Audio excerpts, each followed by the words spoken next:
These are everything from the prop activity. This one is a weekly plan I designed. Shows all the activities and the date the participant need to follow. As for the activity 1, this is my example, and this is what I received from the participant. Activity 2, relationship connections. This one is my example, and this one is I received. Activity 3 is happy or sad jobs, these two.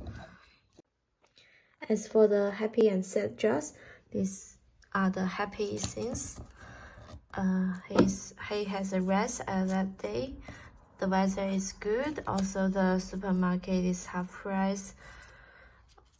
And the sad thing is he suffered from gout and some problems in the work, and he's not satisfied with the meat.